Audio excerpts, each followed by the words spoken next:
Case ಬೆನ್ನಲ್ಲೇ 13 ವರ್ಷದ ಬಳಿಕ ಈಗ ಸೌಜನ್ಯ ಪ್ರಕರಣ ಮತ್ತೆ ಮುನ್ನೆಲೆಗೆ ಬರ್ತಾ ಇದೆ. ಹಾಗಾದ್ರೆ ಸೌಜನ್ಯಾಳನ್ನ ರೇಪ್ ಮಾಡೋದಕ್ಕೆ ಪ್ರಯತ್ನಿಸಿದ್ಯಾರು, ಅತ್ಯಾಚಾರ ಆಗಿದ್ಯಾವಾಗ ಅನ್ನುವಂತ ಪ್ರಶ್ನೆ, ಅದರ ಜೊತೆಯಲ್ಲಿ ಸೌಜನ್ಯ ನೋಟ್ಬುಕ್ ನಲ್ಲಿ ಸಿಕ್ಕಿರುವಂತಹ ಆ ನಂಬರ್ ಯಾರದ್ದು ಅನ್ನುವಂತ ಪ್ರಶ್ನೆಗಳು ಕೂಡ ಇದೆ. ಈ ಕೇಸ್ನ ಸಾಕ್ಷ್ಯ ನಾಶವನ್ನ ಮಾಡಿದ್ಯಾರು ಅನ್ನುವಂತ ಒಂದಷ್ಟು ಸ್ಫೋಟಕ ಅಂಶವನ್ನ ಸೌಜನ್ಯ ಸತ್ಯದಲ್ಲಿ ಬಯಲಾಗಿದೆ. ಈ ಬಗ್ಗೆ ಕಂಪ್ಲೀಟ್ ರಿಪೋರ್ಟ್ ಇಲ್ಲಿದೆ ನೋಡಿ.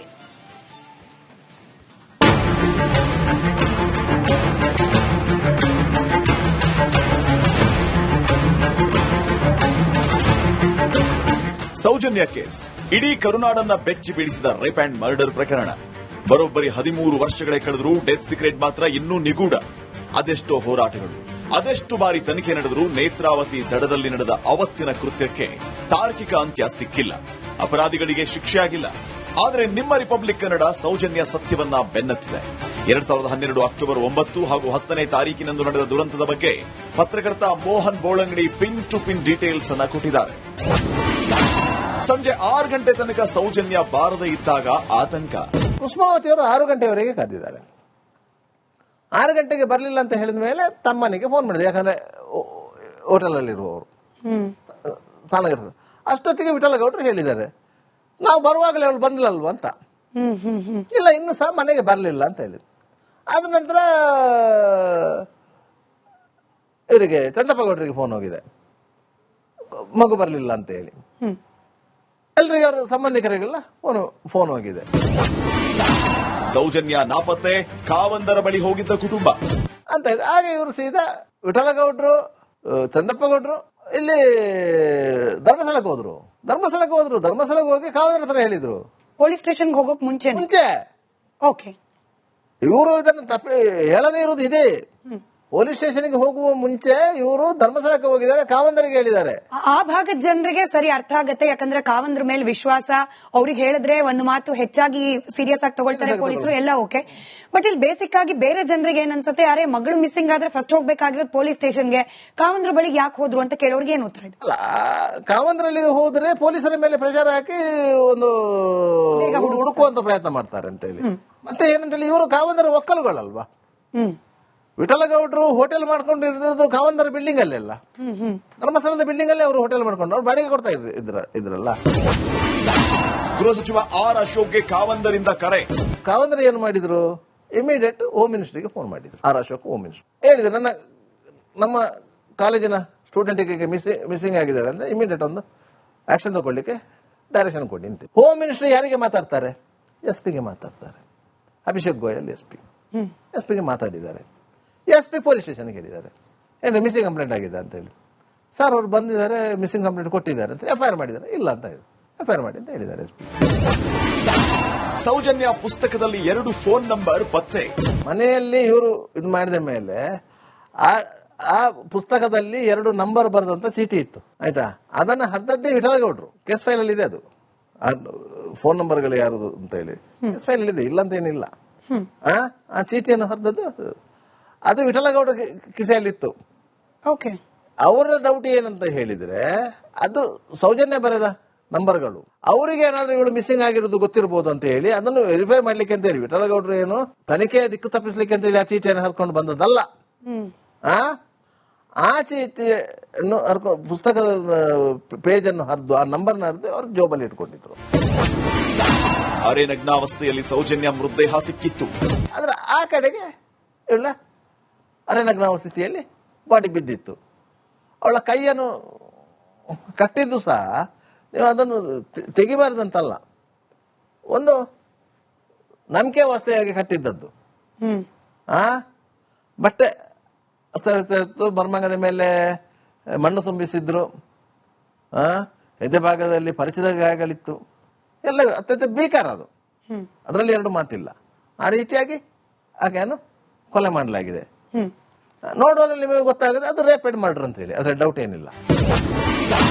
ಸೌಜನ್ಯಾಳನ್ನ ಎತ್ತಿಕೊಂಡು ಹಳ್ಳವನ್ನ ದಾಟಿದ್ದಾರೆ. ಅವಳನ್ನ ಸಂತೋಷ್ ರಾವ್ ಹೇಳುವ ಪ್ರಕಾರ ಅವಳನ್ನ ಅಲ್ಲಿಂದಲೇ ಎತ್ಕೊಂಡಿದ್ದಾನೆ ಅವ, ಇಲ್ಲಿ ಮರದ ಬುಡದಿಂದಲೇ ಎತ್ತುಕೊಂಡೇ ಆ ಕಡೆಗೆ ಹೋಗಿರೋದು, ತೋಡು ದಾಟ ಆಚೆ ಹೋಗಿದ್ದು, ತೋಟ ದಾಟಿ ಹೋಗಿ ಅಲ್ಲಿ ಅವಳನ್ನು ಕೌಚ ಹಾಕಿರೋದು. ಅದ ನಂತರ ಅವನು ಅವಳ ಬಟ್ಟೆ ಬೆಚ್ಚಿ ರೇಪ್ ಮಾಡ್ಲಿಕ್ಕೆ ಪ್ರಯತ್ನ ಪಟ್ಟಿರೋದು. ರೇಪ್ ಮಾಡಲು ಯತ್ನ ಮಾಡಿದ್ದಾನೆ. ಅವಳ ಟ್ಯಾಗ್ ನಲ್ಲಿ ಅವಳನ್ನು ಎಳ್ಕೊಂಡು ಹೋಗಿ ಟ್ಯಾಗ್ ಅಲ್ಲಿ ಎಳ್ಕೊಂಡು ಹೋಗಿದ್ದಾನೆ. ಈ ಟ್ಯಾಗ್ ಅಲ್ಲಿ ಕತ್ತಿನ ಭಾಗದಲ್ಲಿ 1.5 ಇಂಚು ಹಾಳ ಗಾಯ ಆಗಿತ್ತು. ಹೌದು.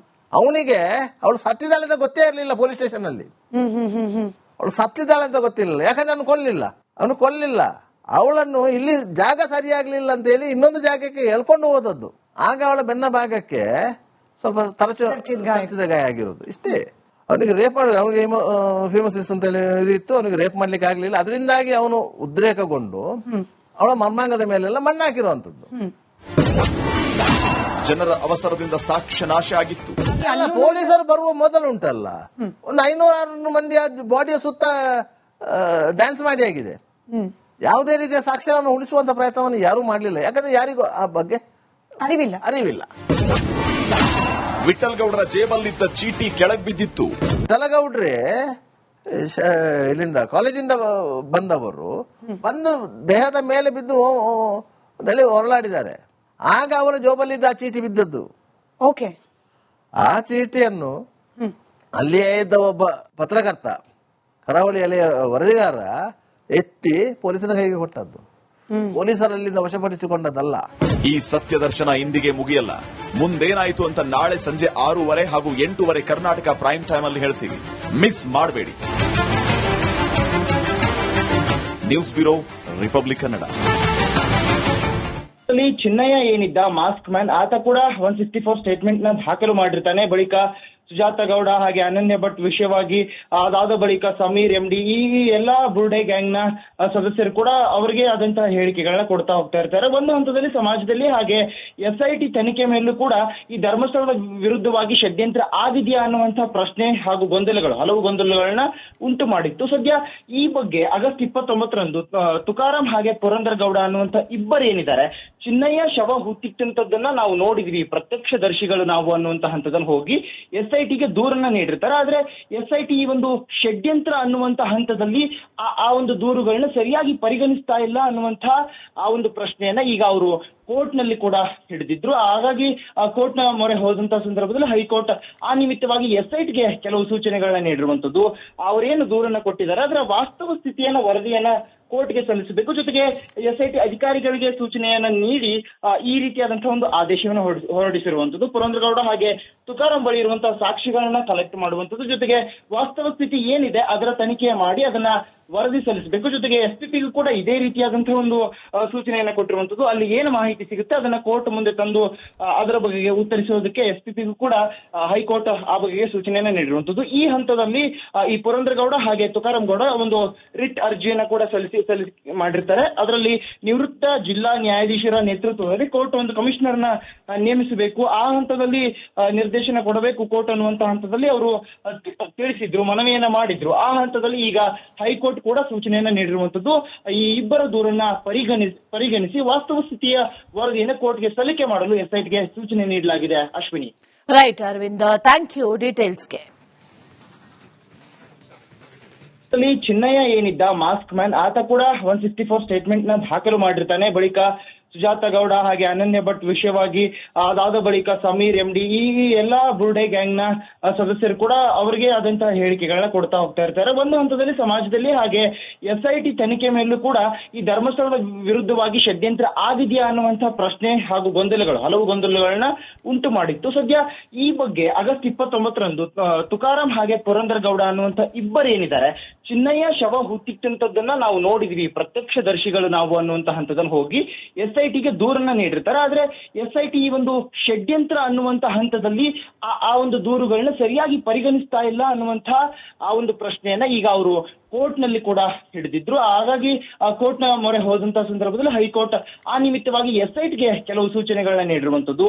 ಅವರೇನು ದೂರನ್ನ ಕೊಟ್ಟಿದ್ದಾರೆ ಅದರ ವಾಸ್ತವ ಸ್ಥಿತಿಯನ್ನ ವರದಿಯನ್ನ ಕೋರ್ಟ್ಗೆ ಸಲ್ಲಿಸಬೇಕು. ಜೊತೆಗೆ ಎಸ್ಐಟಿ ಅಧಿಕಾರಿಗಳಿಗೆ ಸೂಚನೆಯನ್ನ ನೀಡಿ ಈ ರೀತಿಯಾದಂತಹ ಒಂದು ಆದೇಶವನ್ನು ಹೊರಡಿಸಿರುವಂತದ್ದು. ಪುರಂದ್ರಗೌಡ ಹಾಗೆ ತುಕಾರಾಂ ಬಳಿ ಇರುವಂತಹ ಸಾಕ್ಷಿಗಳನ್ನ ಕಲೆಕ್ಟ್ ಮಾಡುವಂತದ್ದು, ಜೊತೆಗೆ ವಾಸ್ತವ ಸ್ಥಿತಿ ಏನಿದೆ ಅದರ ತನಿಖೆ ಮಾಡಿ ಅದನ್ನ ವರದಿ ಸಲ್ಲಿಸಬೇಕು. ಜೊತೆಗೆ ಎಸ್ಪಿಪಿಗೂ ಕೂಡ ಇದೇ ರೀತಿಯಾದಂತಹ ಒಂದು ಸೂಚನೆಯನ್ನ ಕೊಟ್ಟಿರುವಂತದ್ದು. ಅಲ್ಲಿ ಏನು ಮಾಹಿತಿ ಸಿಗುತ್ತೆ ಅದನ್ನ ಕೋರ್ಟ್ ಮುಂದೆ ತಂದು ಅದರ ಬಗೆಗೆ ಉತ್ತರಿಸುವುದಕ್ಕೆ ಎಸ್ಪಿಪಿಗೂ ಕೂಡ ಹೈಕೋರ್ಟ್ ಆ ಬಗೆಗೆ ಸೂಚನೆಯನ್ನ ನೀಡಿರುವಂತದ್ದು. ಈ ಹಂತದಲ್ಲಿ ಈ ಪುರಂದ್ರಗೌಡ ಹಾಗೆ ತುಕಾರಾಂ ಗೌಡ ಒಂದು ರಿಟ್ ಅರ್ಜಿಯನ್ನ ಕೂಡ ಸಲ್ಲಿಸಿ ಮಾಡಿರ್ತಾರೆ. ಅದರಲ್ಲಿ ನಿವೃತ್ತ ಜಿಲ್ಲಾ ನ್ಯಾಯಾಧೀಶರ ನೇತೃತ್ವದಲ್ಲಿ ಕೋರ್ಟ್ ಒಂದು ಕಮಿಷನರ್ ನ ನೇಮಿಸಬೇಕು, ಆ ಹಂತದಲ್ಲಿ ನಿರ್ದೇಶನ ಕೊಡಬೇಕು ಕೋರ್ಟ್ ಅನ್ನುವಂತ ಹಂತದಲ್ಲಿ ಅವರು ತಿಳಿಸಿದ್ರು, ಮನವಿಯನ್ನ ಮಾಡಿದ್ರು. ಆ ಹಂತದಲ್ಲಿ ಈಗ ಹೈಕೋರ್ಟ್ ಕೂಡ ಸೂಚನೆಯನ್ನ ನೀಡಿರುವಂತದ್ದು.